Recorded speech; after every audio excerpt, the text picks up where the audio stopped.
Good evening, everyone. It is Sunday, August 4th, and can you believe it? You are about to start week 12. So this is it, one step closer. So you'll be done with 668 and start 669, which is pediatrics. And I am teaching two sections of peds. So if you're in my sections, that would be wonderful because you know how I teach and I know how you work as well. So it's kind of nice to have that consistency. Also, if you're not, that's okay too, because learning how other professors teach and other information that they can share to you is always a good thing as well.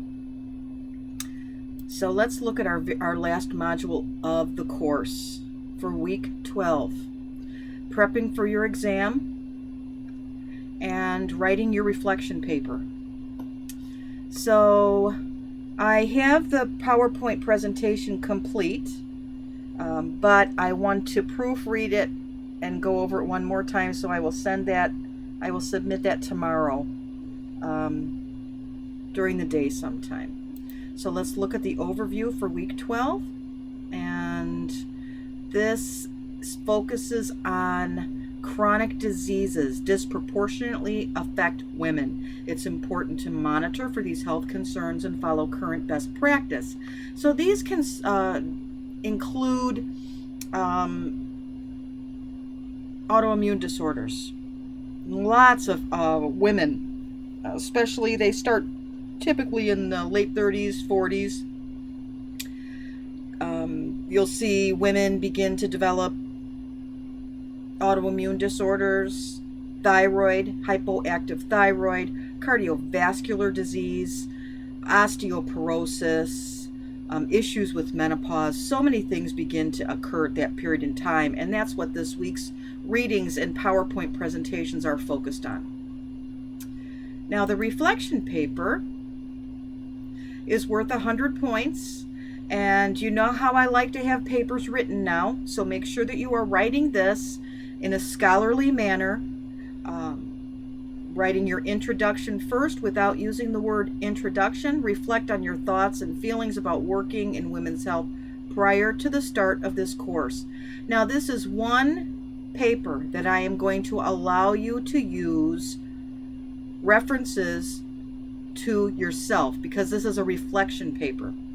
The difference is when you're writing a scholarly paper and you are referencing yourself, you don't say I or I think or my belief system. You have to document the graduate student or the FNP student. So it sounds crazy because you're kind of referring to yourself in third person, but that's how you do it at this level. If you are referencing yourself, you need to regard yourself as the FNP student. If you say the graduate student, that's acceptable also. But again, no I references. However, you can certainly, because this is a reflection paper, refer to yourself as the student. And I want you to reflect on what you've learned throughout this course and be honest.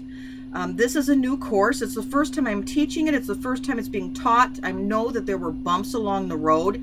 And you have to tell me those things so that I can bring that back to the course writer so that we can implement change. I do think that there were many positive things with this course, but I also see that there were some things that maybe weren't so clear or weren't quite necessary. So I know that stuff, so I'll bring that back to the course writer myself. Make sure that you're touching all bases of the rubric. That's always an important piece. This is a one-page minimum. Include a title page, which is not included, and a reference page.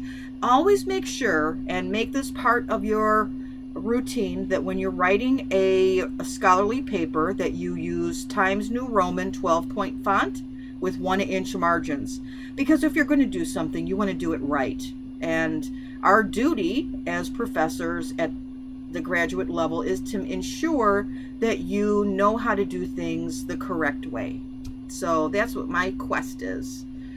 to give you a good understanding. And I've said this before. I think I've said it in this class. I've said it in most of the classes, but sometimes students will say, why do I need to write this paper?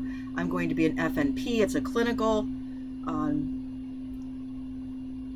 degree. And I can't begin to tell you how very important it is, because writing a good high-level paper demonstrates your ability to critically think, and it also demonstrates your ability to develop a paper using logical reasoning. So it's very important.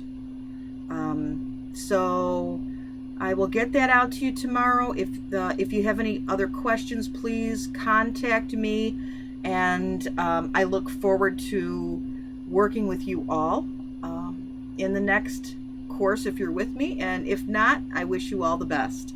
And maybe I'll see some of you when we do the intensive in October.